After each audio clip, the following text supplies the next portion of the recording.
Hi students, welcome to Bosco Campus Vision. This is Asha SP from PG Department of Commerce. In the last class, we have discussed about accounting standards relating to tax, that is deferred tax, as mentioned in Accounting Standards 22. Today, we are going to discuss about companies. What do you mean by a company? As we all know that a company is an artificial person which is created by law, that is under the Companies Act of 2013, having a perpetual succession with a common seal. We have different types of companies: Indian company, foreign company, closely held company, widely held company. അങ്ങനെ കുറെ classifications തന്നെയുണ്ട് കമ്പനിക്ക്. നമ്മൾ എങ്ങനെയാണോ ഇൻഡിവിജ്വലിന്റെ income, total income കണ്ടുപിടിച്ചത്, അതുപോലെയാണ് കമ്പനിയുടെ total ഇൻകംസും കണ്ടുപിടിക്കുന്നത്. Except there is difference in deductions. കമ്പനിയുടെ ടോട്ടൽ ഇൻകം കണ്ടുപിടിക്കുന്നതിൽ ഡിഡക്ഷൻസിൽ ചെറിയൊരു ഡിഫറൻസ് ഉണ്ട്.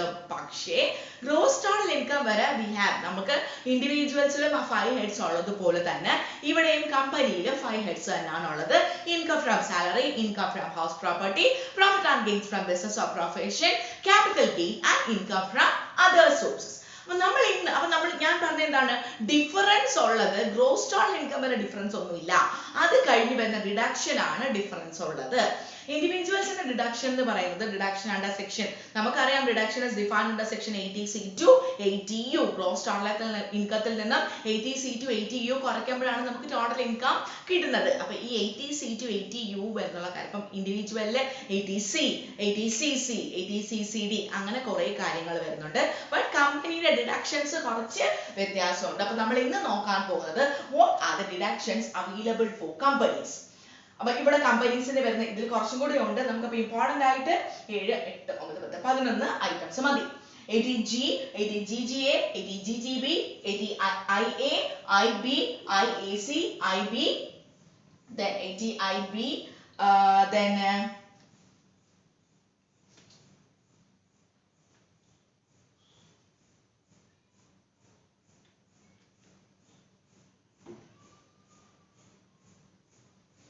ഇവിടെ IAB ആണ് നമുക്ക്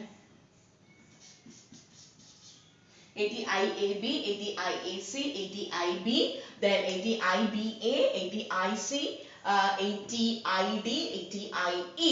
ഇത്രയുമാണ് കമ്പനീസിന് വരുന്ന ഡിഡക്ഷൻസ്. അപ്പൊ നിങ്ങൾ ജസ്റ്റ് ഡിഡക്ഷൻസ് ഫോർ കമ്പനീസ് ഇത്രയും കാര്യങ്ങൾ മാത്രം നോക്കിയാൽ മതി. ഓക്കെ, നമ്മുടെ എക്സാമിനേഷൻ പോയിന്റ് ഓഫ് വ്യൂവിൽ അത്രയും മാത്രം നമുക്ക് പഠിച്ചാൽ മതി. അല്ലാതെ തന്നെ സിലബസ് ഒത്തിരി വൈഡാണ്, നിങ്ങൾക്ക് അറിയാം. So first one is 80G comes to donation. Next one is 80GGA, donations for scientific research. അതായത് സയന്റിഫിക് റിസർച്ച് പർപ്പസിന് വേണ്ടിയിട്ട്, എന്തെങ്കിലും റിസർച്ച് പർപ്പസിന് വേണ്ടിയിട്ട് നമ്മൾ ഡൊണേഷൻ കൊടുത്താൽ അത് നമുക്ക് എവിടെ ക്ലെയിം ചെയ്തെടുക്കാം? 80GGA. Next comes 80GGB. It is donation given to political parties. ചിലര് ഇൻകം കുറയ്ക്കാൻ വേണ്ടിയിട്ട് പൊളിറ്റിക്കൽ പാർട്ടീസിന് ഡൊണേഷൻ കൊടുത്ത് ആ എമൗണ്ട് ഇവിടെ ക്ലെയിം ചെയ്തെടുക്കാം. And thereby they can reduce their total income.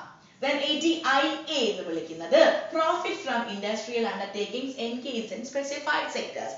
Income tax act പറഞ്ഞ കുറച്ച് സെക്ടേഴ്സിൽ, ഫോർ എക്സാമ്പിൾ ഹൗസിംഗ് ആകാം, ഹോട്ടൽ ഇൻഡസ്ട്രീസ് ആകാം, അതിൽ സ്പെസിഫൈഡ് സെക്ടേഴ്സിൽ പറയുന്ന ഇൻഡസ്ട്രിയൽ അണ്ടർടേക്കിങ്സിന് ഉണ്ടാകുന്ന പ്രോഫിറ്റ് കുറച്ച് കണ്ടീഷൻസ് ഒക്കെ ഉണ്ട്. അതായത് ആദ്യത്തെ 10 വർഷം ഉണ്ടാകുന്ന പ്രോഫിറ്റ് അവർക്ക് റിഡ്യൂസ് ചെയ്യാം. അങ്ങനെ കുറച്ച് കണ്ടീഷൻസ് എല്ലാം ഉണ്ട്, അല്ലെങ്കിൽ ഡിഡക്ട് ചെയ്യാം. അതാണ് 80IA വിളിക്കുന്നത്. Then 80IB related to profit from industrial undertaking engaged in special economic zones. Special economic zone, SEZ, അതായത് സ്പെഷ്യൽ എക്കണോമിക് സോൺസ് എന്ന് പറയുന്ന ഒരു പെർട്ടിക്കുലർ ഏരിയ ആണ്. അവിടെ ബിസിനസ് ഓർഗനൈസേഷൻസ് സ്റ്റാർട്ട് ചെയ്ത് കഴിഞ്ഞാൽ അവർക്ക് ഈ ഡിഡക്ഷൻസ് ക്ലെയിം ചെയ്യാം. Then 80IAC, profit and gains for eligible startup.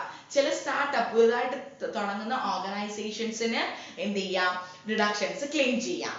Then 80IB, profit and gains of industrial undertakings in specified sectors other than infrastructural development. And then infrastructural development of dam, development of roads, development of public sectors, അങ്ങനെ അല്ലെങ്കിൽ road, railway stations, അതെല്ലാം infrastructural development projects ആണ്.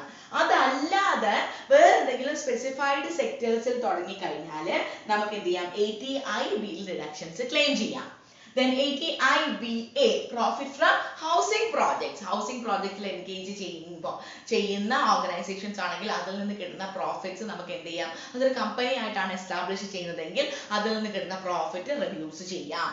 Then 80IC, undertakings in specified states. Specified states അതായത് specified states പറയുന്നത് സിക്കിം, മേഘാലയ, ആസാം, മണിപ്പൂർ, ത്രിപുര അങ്ങനെയുള്ള States ആണ് specified States എന്ന് വിളിക്കുന്നത്. സോ ഈ സ്പെസിഫൈഡ് സ്റ്റേറ്റ്സിൽ ഇൻഡസ്ട്രിയൽ അണ്ടർടേക്കിങ്സ് തുടങ്ങി കഴിഞ്ഞാൽ അതിനകത്ത് സിറ്റി ഓഫ് ഗരീദാബാദ്, ഫസീദാബാദ് ഇതൊക്കെ വരുന്നുണ്ട്.